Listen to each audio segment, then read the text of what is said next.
తెలంగాణ ప్రజల ఆకాంక్ష మేరకు ఒక సంవత్సరం పరిపాలన సాగిన సందర్భంగా వారం రోజుల పాటు ప్రజాపాలన ఉత్సవాలు జరపబోతున్నామని రాష్ట్ర మంత్రి ఉత్తమ్ కుమార్ రెడ్డి రాష్ట్ర ఐటీ శాఖ మంత్రి దుద్దిల్ల శ్రీధర్ బాబులు తెలిపారు. పెద్దపల్లి జిల్లాలో డిసెంబర్ 4న పెద్దపల్లికి ముఖ్యమంత్రి రేవంత్ రెడ్డి పాల్గొననున్న ప్రజాపాలన నిరుద్యోగ విజయోత్సవ సభ స్థలాన్ని మంత్రులు పరిశీలించారు.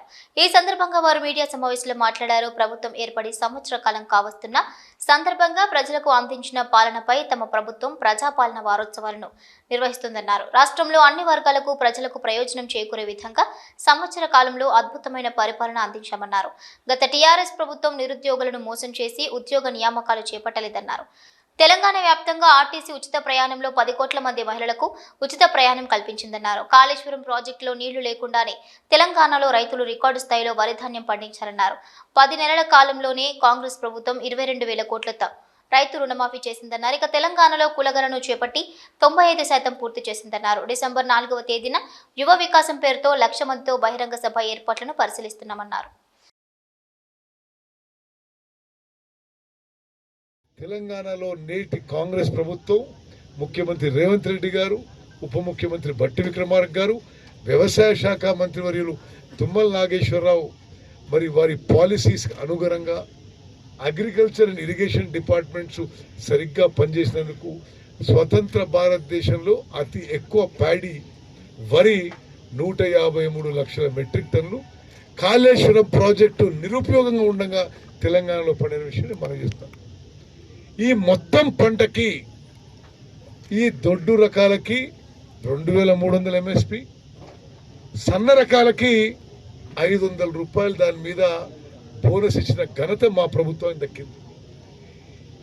ఈ సన్న రకాల విషయంలో ఎంత అద్భుతంగా ముందుకు పోయినామంటే తెలంగాణ రైతాంగానికి ఎంత మేలు జరిగిందంటే, ఇవాళ మీరు ఎక్కడైనా తెలంగాణలో అడగండి సన్న రకాలకి ఎంతకు పోతున్నాయని.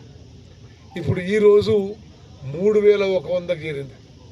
అంటే మేము మినిమం సపోర్ట్ ప్రైస్ 2,800కి కొనడానికి రెడీ అయినా ఎక్కువ శాతం సన్న రకాలు ప్రైవేట్ మార్కెట్, మిల్లర్లు, ట్రేడర్ తిరిగిపోతుంది. రైతులకి ఎంఎస్పి ప్లస్ బోనస్ ప్లస్ ఎక్కువ రావడం ఇది మేము ఎంతో సంతోషిస్తున్నాం. ఇప్పటికైనా మీకు గొప్ప అనుభవం ఉందని చెప్తా ఉన్నా.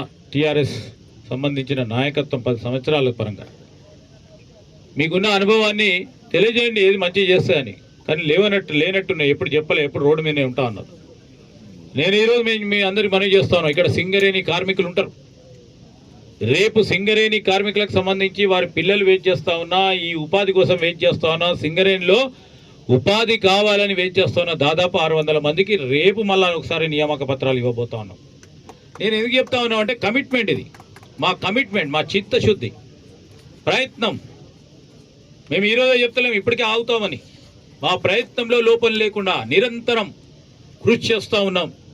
ఈరోజు మా డిపార్ట్మెంట్కి సంబంధించి రేపు ఐటీ రంగాన్ని, పారిశ్రామిక రంగాన్ని ఏ విధంగా ఈ జిల్లాలో, ఉమ్మడి జిల్లాలో పెద్ద ఎత్తున తీసుకెళ్లే ఒక ప్రయత్నం చేయడం జరుగుతుంది. ఆ కార్యక్రమంలో ముందుకు సాగుతాం. మీ అందరు కూడా, నా పాత్రికేయ మిత్రులందరూ కూడా సహకరించాలి.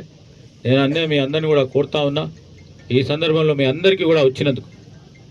మరి అదేవిధంగా ఉత్తమ్ కుమార్ రెడ్డి గారు జిల్లాకు సంబంధించి ఇరిగేషన్ పరంగా పలు పెండింగ్ ఉన్న ఇరిగేషన్ ప్రాజెక్ట్తో పాటు కొత్త ప్రాజెక్ట్స్ నిర్మాణం జరగడం వల్ల రాబోయే కాలంలో ప్రతి ఎకరానికి నీరు అందించాలని వారి సంకల్పనలో భాగంగా ఈరోజు రెవ్యూ చేపట్టి అనేక అంశాలను కూడా మరి నిర్ణయాలు చేసి ముందుకు తీసుకెళ్లే కార్యక్రమం చేసినందుకు వారు ఈరోజు వచ్చి మరి మా సివిల్ సప్లైస్ అదేవిధంగా ఇరిగేషన్ డిపార్ట్మెంట్కి సంబంధించిన సమీక్ష నిర్వహించినందుకు కూడా వారికి కూడా కృతజ్ఞతలు తెలియజేస్తారు.